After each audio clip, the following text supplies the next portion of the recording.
नमस्कार, आप सब देख रहे बनी हमारे ब्लॉग। और देखिए आज हमारे भैया प्रमोद प्रेमी यादव जी के लोकगीत के शूटिंग के सेट पे पहुंचल बानी। बहुत ही अच्छा वायरल मतारी हड़ी यहाँ के कुछ रोरा बोली हमरा ब्लॉग में। रंजीत यादव ब्लॉग है, एक बात में कुछ बोली। ब्लॉग है, बोल रहे हैं रंजीत यादव ब्लॉग।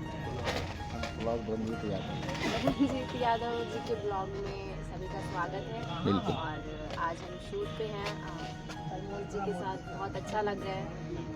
बहुत प्यारा सॉन्ग है, नए साल का सॉन्ग है।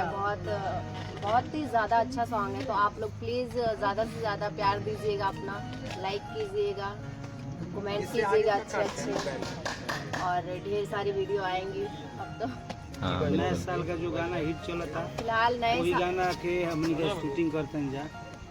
और का देबू नया साल जी ये गाना का ऑडियो छूटल बा प्रमोद प्रेमी भैया का ऑफिशियल चैनल प्रमोद प्रेमी एंटरटेनमेंट में। और ये गाना के बहुत ही अच्छा लोकेशन पर शूटिंग हो रहा बा।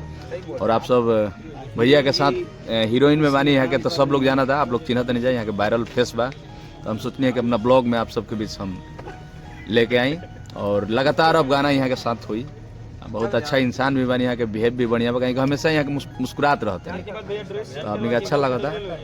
बाकी आप सबके और दिखाई हम वीडियो में अपना। Thank you. और देखिए नया साल के का देबू नया साल के शूटिंग हो रहा बा पूरा। हमने रात के कर रहा शूटिंग, बहुत ही अच्छा शूटिंग हो रहा बा। देखिए आप सब पूरा सब लोग बा। पिंटू प्रेमी जी भी बानी, यहाँ के भी गाना के शूटिंग भइला। जल्दी भाई के एगो और गाना के शूटिंग हुई ना। सब लोग पूरा सेटअप बा।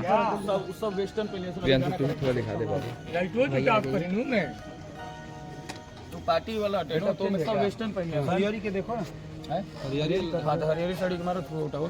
लगा फ्रेम लगाइए, मास्टर लगाइए। चलिए वो करते हैं। कहां मास्टर लाइट कर जा। वहीं पे फुटेज में देंगे, चैटो दोनों का।